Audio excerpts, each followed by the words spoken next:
റിയൽമിയുടെ Realme P3 എന്ന പുതിയൊരു smart phone Indian മാർക്കറ്റിൽ ലോഞ്ച് ചെയ്യാൻ പോകുന്നുണ്ട്. ഈ ഒരു ഫോണിൻ്റെ ഫീച്ചേഴ്സിനെ പറ്റിയിട്ടുള്ള പല കാര്യങ്ങളും ഇപ്പം അറിയാൻ കഴിഞ്ഞിട്ടുണ്ട്. എന്തായാലും ഈ ഒരു വീഡിയോയിൽ നമ്മൾ നോക്കാൻ പോകുന്നത് റിയൽമി P3 എന്നുള്ള സ്മാർട്ട് ഫോണിനെ പറ്റിയിട്ടാണ്. നമ്മൾ ആദ്യം ഫീച്ചേഴ്സും കാര്യങ്ങളൊക്കെ നോക്കുകയാണെന്നുണ്ടെങ്കിൽ റിയൽമി P3യിൽ 6.6 ഇഞ്ചിൻ്റെ ഫുൾ HD+ ഡിസ്പ്ലേ ആയിരിക്കും വരിക. ഇതിൽ AMOLED ഡിസ്പ്ലേ ഒക്കെ വരും. പിന്നെ പഞ്ചോൾ ഡിസൈൻ വരുന്നതായിരിക്കും. പഞ്ചോൾ വരിക ടോപ്പ് സെൻറ്റർ ഭാഗത്തായിട്ടായിരിക്കും. 120 ഹെർട്സിൻ്റെ റീഫ്രഷ് റേറ്റ് ഒക്കെ ഇതിൽ സപ്പോർട്ട് ചെയ്യും. പിന്നെ 1500 ഹെർട്സിൻ്റെ ഇൻസ്റ്റൻറ്റ് ടച്ച് സാമ്പിളിംഗ് റേറ്റ് എന്നുള്ള ഫീച്ചറും വരുന്നതായിരിക്കും. പീക്ക് ബ്രൈറ്റ്നസ് 2000 നിറ്റ്സ് വരെയൊക്കെ വന്നേക്കാം. അപ്പം അത്യാവശ്യം തിരക്കില്ലാത്ത നല്ല ഡിസ്പ്ലേ ഫീച്ചേഴ്സും കാര്യങ്ങളൊക്കെ ഈ ഫോണിൽ വരുന്നതായിരിക്കും. പിന്നെ in display finger print sensor ഈ ഫോണിൽ വരും. IP68, 69 റേറ്റിംഗ് ഒക്കെ ഇതിൽ സപ്പോർട്ട് ചെയ്യുന്നതായിരിക്കും. അപ്പോൾ നല്ലൊരു IP റേറ്റിംഗ് വരും. അത് നല്ലൊരു കാര്യമാണ്. ഇനി പ്രോസസ്സറിൻ്റെ കാര്യം പറയുകയാണെന്നുണ്ടെങ്കിൽ സ്നാപ്ഡ്രാഗൺ 6 Gen 4 എന്ന പ്രോസസ്സറുമായിട്ടായിരിക്കും ഈ ഒരു സ്മാർട്ട് ഫോൺ വരിക. ഈ ഒരു പ്രോസസ്സർ എന്ന് പറഞ്ഞാൽ പുതിയൊരു പ്രോസസ്സറാണ്. അപ്പം 15000 രൂപ പ്രൈസ് റേഞ്ചിലേക്കാണെന്നുണ്ടെങ്കിൽ അത്യാവശ്യം നല്ലൊരു പ്രോസസ്സർ എന്നൊക്കെ പറയാൻ പറ്റിയിട്ടുള്ള ഒരു പ്രോസസ്സറാണ്. പിന്നെ 5G സപ്പോർട്ടും കാര്യങ്ങളൊക്കെ ഇതിൽ വരുന്നതായിരിക്കും. ഈ ഒരു ഫോണിൽ നമുക്ക് NFC സപ്പോർട്ടും കാര്യങ്ങളൊക്കെ ലഭിക്കുന്നതായിരിക്കും. ഫോൺ വെട്ടനീറ്റാതിരിക്കാൻ വേണ്ടിയിട്ട് VC ലിക്വിഡ് കൂളിംഗ് പോലുള്ള ഫീച്ചേഴ്സും കാര്യങ്ങളൊക്കെ ഇതിൽ വരുന്നതായിരിക്കും. പിന്നെ സ്റ്റീരിയോ സ്പീക്കേഴ്സ് ഈ ഫോണിൽ വരും. ഇനി Android 15 ബേസ് ആയിട്ടുള്ള റിയൽമി സോഫ്റ്റ്വെയർ ആയിരിക്കും ഈ ഫോണിൽ വരിക. ക്യാമറയുടെ കാര്യം പറയുകയാണെന്നുണ്ടെങ്കിൽ ഫോണിൻ്റെ പിന്നിൽ ഡ്യുവൽ ക്യാമറ സെറ്റപ്പ് ആയിരിക്കും വരിക.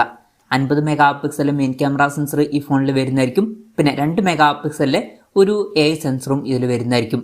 അപ്പം ഇതിൽ അൾട്രാ വൈഡ് ആംഗിൾ ലെൻസ് ഒന്നും വന്നോളണം എന്നില്ല. പിന്നെ ഫ്രണ്ടിൽ 16 മെഗാ പിക്സൽ സെൽഫി ക്യാമറ ആയിരിക്കും വരിക.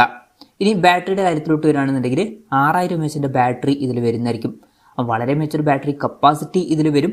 പിന്നെ 45 വാട്ടിൻ്റെ ഫാസ്റ്റ് ചാർജിംഗ് സപ്പോർട്ടും വരുന്നതായിരിക്കും. തിരക്കില്ലാത്തൊരു ചാർജിങ് സ്പീഡാണ്. Type-C ചാർജിംഗ് പോർട്ടുമായിട്ടായിരിക്കും ഈ ഒരു സ്മാർട്ട് ഫോൺ വരിക. അപ്പോൾ ഇതൊക്കെയാണ് ഫീച്ചേഴ്സിനെ പറ്റി പറയാനുള്ള കാര്യങ്ങൾ. പിന്നെ ലോഞ്ച് ഡേറ്റിൻ്റെ കാര്യം പറയുകയാണെന്നുണ്ടെങ്കിൽ അതിനെ പറ്റിയിട്ടുള്ള കാര്യങ്ങളൊന്നും ഇപ്പം പറയാൻ കഴിഞ്ഞിട്ടില്ല. അതിനെ പറ്റിയിട്ടുള്ള കൂടുതൽ കാര്യങ്ങളൊക്കെ അറിയുമ്പോൾ അതിനെ പറ്റിയിട്ടുള്ള വീഡിയോസൊക്കെ നമ്മൾ ചെയ്യുന്നതായിരിക്കും. അപ്പം അതുപോലുള്ള വീഡിയോസ് കാണാൻ താല്പര്യമുണ്ടെന്നുണ്ടെങ്കിൽ ഈ ചാനലും സബ്സ്ക്രൈബ് ചെയ്യാവുന്നതാണ്. പിന്നെ വിലയുടെ കാര്യം പറയുകയാണെന്നുണ്ടെങ്കിൽ മുമ്പ് ചൈനീസ് മാർക്കറ്റിൽ റിയൽമി നിയോ 7X 5G എന്നൊരു സ്മാർട്ട് ഫോൺ ലോഞ്ച് ചെയ്തിട്ടുണ്ടായിരുന്നു. ഈ ഒരു ഫോൺ ആ ഫോണിൻ്റെ ഒരു റീബ്രാൻഡഡ് വെർഷൻ ആയിരിക്കുമെന്നാണ് പറയപ്പെടുന്നത്. ആ ഒരു സ്മാർട്ട് ഫോൺ ചൈനീസ് മാർക്കറ്റിൽ ഏകദേശം 15600 രൂപ പ്രൈസ് റേഞ്ചിലായിട്ടാണ് ലോഞ്ച് ചെയ്തിട്ടുള്ളത്.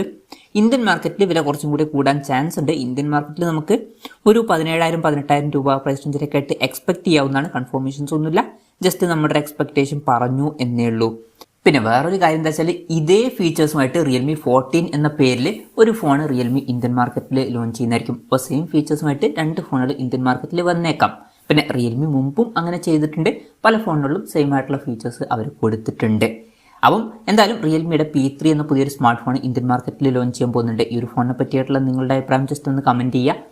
അതുപോലെ തന്നെ ഈ ഒരു സ്മാർട്ട് ഫോൺ ഇന്ത്യൻ മാർക്കറ്റിൽ നിങ്ങൾ ഏത് പ്രൈസിങ്ങിലാണ് എക്സ്പെക്ട് ചെയ്യുന്നത് എന്നുള്ള കാര്യം കൂടി ജസ്റ്റ് ഒന്ന് കമൻറ്റ് ചെയ്യുക.